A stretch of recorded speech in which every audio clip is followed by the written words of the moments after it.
ብዙ ሰዎች ስኬታማ ቢዝነስ የማይጀምሩበት ትልቁ ምክንያት ምን እንደሆነ ታውቃላችሁ? ገንዘብ ማጣት አይደለም፣ ትምህርት ማጣት አይደለም፣ እድል ማጣት አይደለም።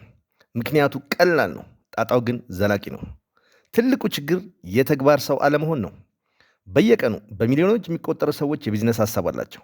ነገር ግን ጥቂቶቹ ብቻ ናቸው ወደ ተግባር የሚገቡት እና እነዚያ ጥቂት ሰዎች ህይወታቸውን ለዘላለም ነው የሚቀይሩት።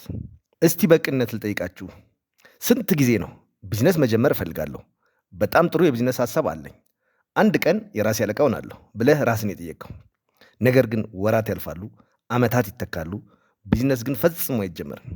ስለዚህ ትክክለኛው ጥያቄ ይህ ነው። ከዛሬ ጀምሮ ነገን መገንባት ትፈልጋለህ ወይስ ነገም ስለሌላ ነገ ማሰቡን ትቀጥላለህ?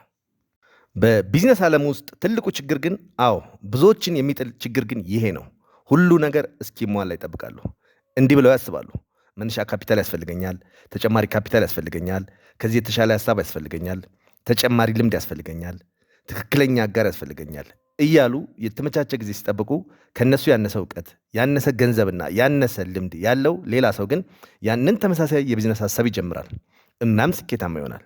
ለምን? ምክንያቱም ቢዝነስ የሚሸልመው ሀሳብን ሳይሆን ተግባርን ነው። ሀሳብ በየቦታው አለ፣ ተግባር ግን አልፎ አልፎ ነው የሚታየው። እስቲ አንድ ቀላል የቢዝነስ ታሪክ ልንገራችሁ።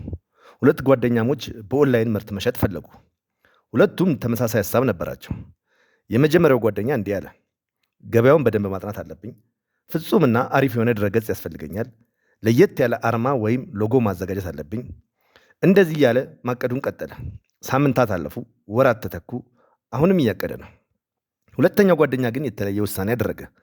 እሱ እንዲህ አለ፣ ድረገጼ ወይም ዌብሳይቴ ፍጹም አይደለም፣ ግን እጀምራለሁ። ቀለል ያለ ድረገጽ ከፈተ። ጥቂት ምርቶችን በመተግበሪያው አስገባ። የመጀመሪያው ሳምንት ምንም ሽያጭ የለም። ሁለተኛው ሳምንት ምናልባት አንድ ደንበኛ ዌብሳይቱን ቪዚት አደረገው። ነገር ግን በጊዜ ሂደት ትንሽ ትንሽ እንቅስቃሴ ማየት ጀመረ። በየቀኑ ከስህተቱ እየተማረ ነገሮችን ያሻሽል ነበር። በዌብሳይቱ ላይ ያለው የዕቃ አማራጭም ቀስ በቀስ እየበዛ መጣ። አቅርቦቱን አስተካከለ። ከ6 ወር በኋላ እውነተኛና ታማኝ ደንበኞችን አፈራ። ከአንድ ዓመት በኋላ የእውነተኛና አስተማማኝ የኦንላይን የቢዝነስ ባለቤት ሆነ። የመጀመሪያው ጓደኛስ አሁንም ማቀዱን ቀጥሏል። ልዩነቱ ብልህነት ወይም ጥሩ እቅድ ብቻ አይደለም። ትልቁ ልዩነት ተግባር ነበር። መሬት የሚወርድ ተግባር ሰፊ ልዩነት ያመጣል። አሁን ከሰማችሁ ታሪክ እንደምንማረው የቢዝነስ ስኬት ቀላል ህግን ይከተላል። ተግባር ድልን ይፈጥራል። በቢዝነስ ውስጥ ወደ ተግባር ስትገባ የደንበኞችን እውነተኛ ችግር ትረዳለህ። ምን እንደሚሰራና ምን እንደማይሰራ ትማራለህ። አጋሮችን ታገኛለህ። ግንኙነቶችህን ትገነባለህ። ከሁሉም በላይ ደግሞ ልምድ ትቀስማለህ። ምንም አይነት የቢዝነስ መጽሐፍ እውነተኛ ልምድ ሊተካ አይችልም። እንደ መዋኘት አስቡት። ስለ መዋኘት 100 መጽሐፍ ማንበብ ትችላለህ። ነገር ግን ውሃ ውስጥ እስካልገባ ድረስ መቼም አትማርም። ቢዝነስም እንዲሁ ነው። ተግባሩን መጀመር አለብህ። ስራውን መጀመር አለብህ። ገበያ ውስጥ መግባት አለብህ። ስለ ቢዝነስ፣ ስለ ስራ ፈጠራ፣ ስለ ገንዘብና ስኬትን ስለ መገንባት መማር የሚያስደስት ከሆነ ቻናሉን ለመደገፍ ትንሽ ጊዜ ወስድ። ቪዲዮውን ላይክ አድርግ፣ ቻናሉን ሰብስክራይብ አድርግ እና ቢዝነስ መጀመር ፈልጎ ነገር ግን እስካሁን ላልጀመረው ሰው ይህን ቪዲዮ ሼር አድርግለት። ምክንያቱም ይህ ቻናል ተግባር ላይ ስለማተኮርና እውነተኛ የቢዝነስ ስኬትን ስለመገንባት ነው። አሁን እንቀጥል። በቢዝነስ ዓለም ውስጥ ወደ ተግባር ለመግባት ከፈለግ አሁን የምገልጽልን 5 ቀለል ያሉ ግን ወሳኝ እርምጃዎች ተከተል። አንደኛ፣ ባላችሁ ነገር ጀምሩ።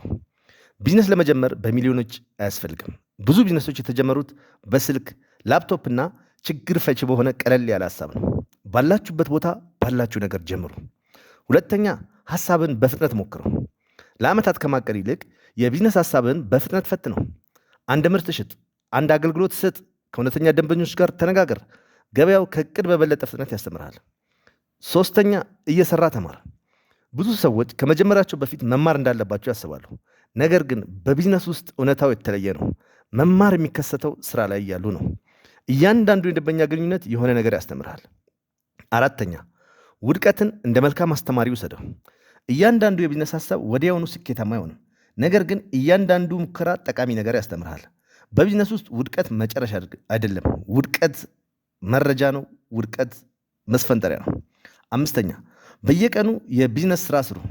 ስኬታማ ስራ ፈጣሪዎች በየቀኑ የሆነ ነገር ያደርጋሉ። ደንበኞችን ያናግራሉ፣ ምርቶችን ያሻሽላሉ፣ አዲስ ክህሎት ይማራሉ፣ ግንኙነትን ይገነባሉ። ትናንሽ ዕለታዊ ተግባራት ትልቅ የቢዝነስ ስኬትን ይፈጥራሉ። በደንብ እያዳመጥከኝ ነው? ብዙ ስኬታማ ስራ ፈጣሪዎች የጀመሩት ባዶ እጃቸው ነው። ምንም ኢንቨስትመንት አልነበራቸውም። ምንም ግንኙነት አልነበራቸውም። ፍጹም የሆነ እቅድ አልነበራቸውም። ነገር ግን አንድ ኃይለኛ ነገር፣ አንድ ሐሳብ፣ አንድ ጭላንጭል ነበራቸው። ያንን ሐሳብ ተግባር ላይ አዋሉ። የመጀመሪያው ቢዝነስህ ፍጹም ላይሆን ይችላል።